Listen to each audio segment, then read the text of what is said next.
Okay guys, I'm back. I know I've been promising to do a bulletproof coffee video. And just let me share a little bit about what bulletproof coffee is. For all of my bariatric friends and people who have not had bariatric surgery, bulletproof coffee is just a fatty coffee.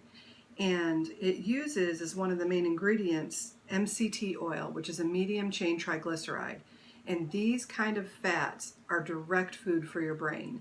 So if you're feeling kind of foggy in the middle of the day, super tired, have a bulletproof coffee and put some MCT oil in it. It'll really help.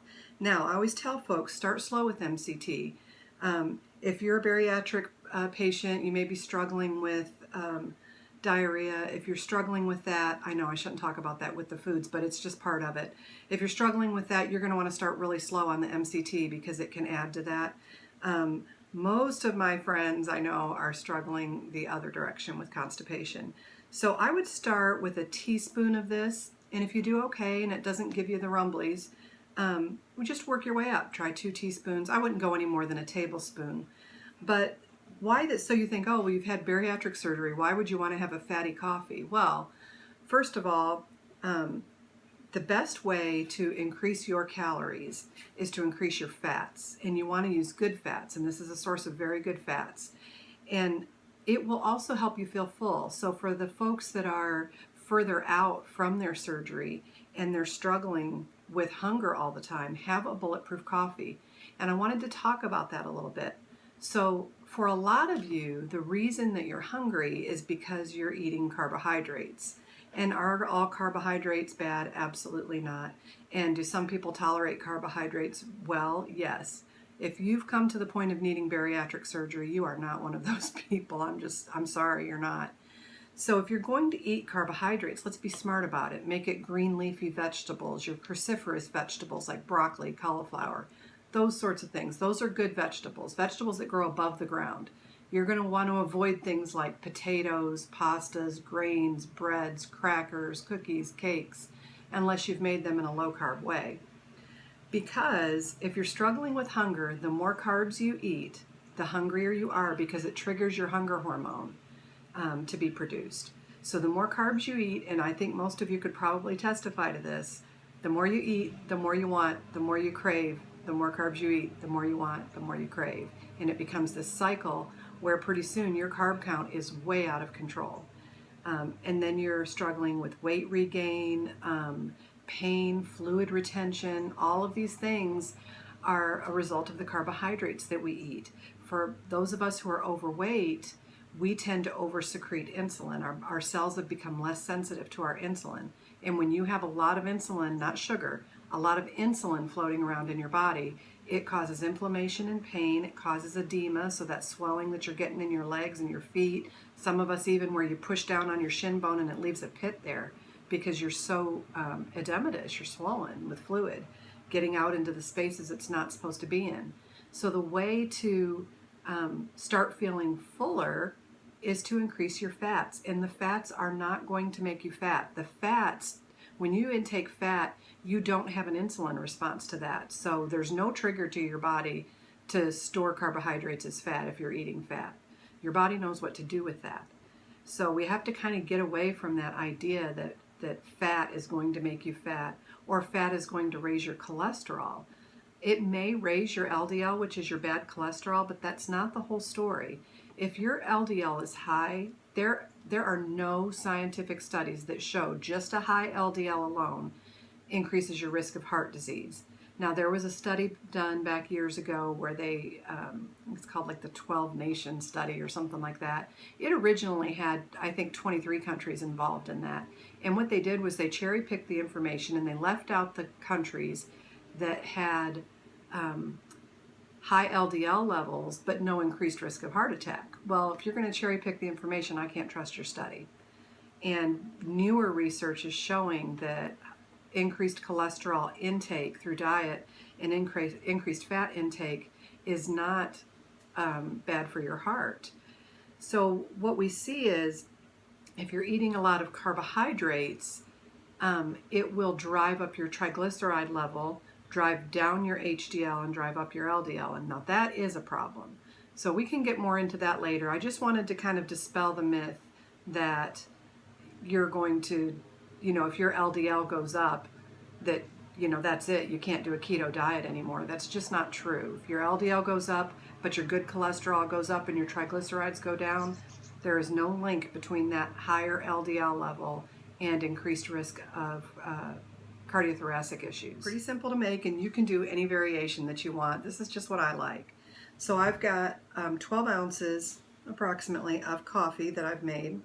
To that, I'm going to add a teaspoon of MCT oil and a teaspoon of Kerrygold butter. And my MCT oil I got from Whole Foods, but other stores sell it too. But I like the one from Whole Foods. It's this 365 brand, and they have a vanilla flavor. So I really like that because I'm all about the vanilla. So make sure we got all that out of there. So there's some of our fat. Then we're going to add heavy cream. So I've got 2 tablespoons of heavy cream, and I just want you to watch that going in. Look at that. Isn't that amazing? So thick and creamy, and you can see the coffee kind of, oh, it's sexy, let me tell you. And then I've got a scoop of Sports Research collagen powder, and I normally use vanilla, but I'm out, so I'm using the plain. And underneath that, I've got a teaspoon of cocoa powder. I'm actually using cacao powder because it's high in magnesium. And if you're on a ketogenic diet, you need a little extra magnesium. We all need a little extra magnesium. But you can use just regular cocoa powder. So the unsweetened variety. And I've got a little vanilla extract in there, about half a teaspoon, because I really like vanilla. But you don't have to do that if you don't want. And yes, it's like a recipe at breakfast time, but I tell you what, guys, it sure makes a difference in how I feel during the day and with my energy levels and with my hunger levels. So to me, it's worth it to spend the 3 minutes that it takes to make this, okay? I'm going to add, for me, I like it kind of sweet, so I've got sucradrops, and I've talked about these before in other videos. 1, 2, 3, 4, 5, 6. Okay, you can do that to taste. And if there's another sweetener you like better, I'm not trying to sell you on sucradrops. I will tell you that I know a lot of folks that do keto stay away from Splenda, which is sucralose, because it's cut with dextrose, and so then it does actually have carbohydrates, and it does actually affect blood sugar. Sucradrops are not cut with dextrose. They're just a drop or two is really super sweet. And the other thing about this is I've checked my blood sugar after using this, and I've also checked my ketone levels, which is the measure of being in ketosis, to see if my ketones drop or my blood sugar rises when I use this, and it doesn't. Absolutely not. Now it might for you, so if it does, of course, you do what works for you. But for me, this is okay, and I like the taste of it. All right, and then I've got just this little bit of almond milk, and I leave that till the end to see if I'm going to need it. And I've got vanilla unsweetened almond milk. So this is what really makes it what it needs to be. An immersion blender. These are like between $12 and $15. Walmart, Amazon, anywhere you go. There's one little hair right in my field of vision driving me crazy. Okay, so you put that in here. Watch you don't get it on you, especially if you're getting ready to go to work. Oh. Wow, I don't know why that's splashing so much. Doesn't usually get that. Let's move it over here. That is so weird. I have never had it do that. Of course, because I'm on video. I have a coffee bag here. There we go.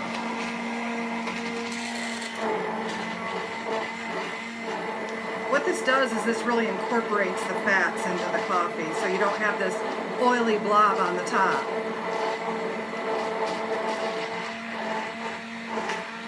Kind of bring it to the surface a little bit.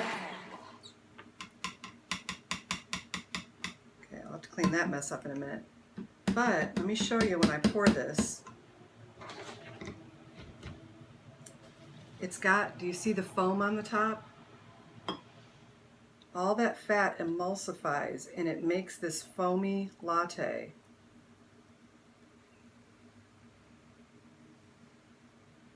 And look at that. Doesn't that look great? Okay. Now, if you're not a sweet coffee person, I guess you could do it without all the sweetener and just add the fats. It could use a little bit of almond milk. I probably poured a tablespoon in there.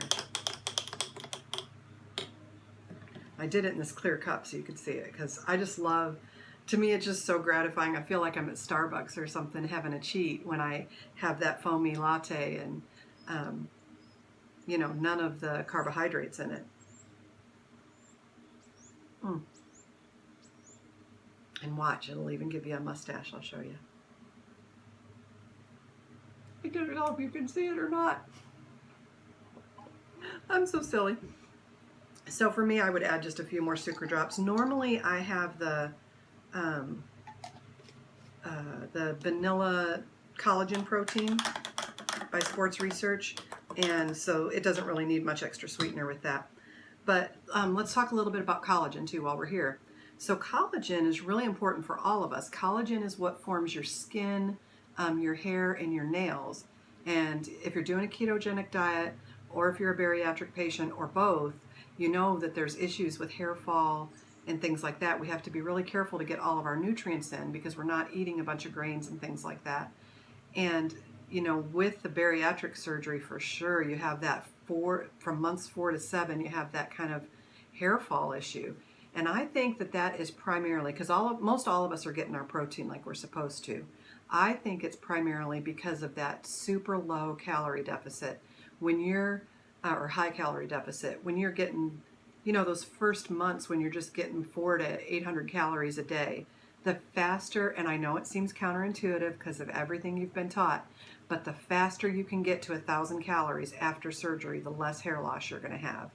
And how are you going to do that? You know, you've got this stomach that'll hold a quarter cup to maybe 6 ounces after surgery. It's really tough even just to get your protein in.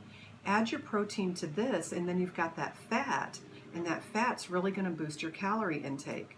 Another trick for you if you're struggling to get your calories in would be to add heavy cream to your protein shake. So if you're doing the Premier Protein Shake, or I like the Slim Fast Advanced Energy Caramel Latte, you can get that on Amazon.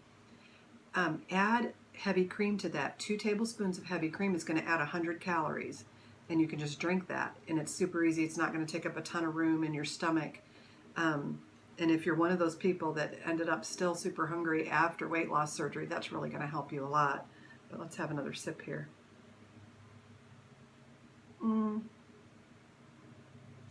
it's so good. That butter just makes it. But happy coffee to you guys. If you're watching this in the morning, good morning and have a great day. And I'll be back with some more recipes. I think the next one is going to be a keto shepherd's pie. And I do my shepherd's pie without lamb. I do it with beef. So I think that makes it technically, is it a cottage pie? I can't remember. But that's the next recipe coming up. So stay tuned, subscribe to Keto Poppy, hit like, hit the little bell, and then every time I make a video, you'll get a notification so that you can watch it. We'll talk to you guys real soon. Thanks for watching.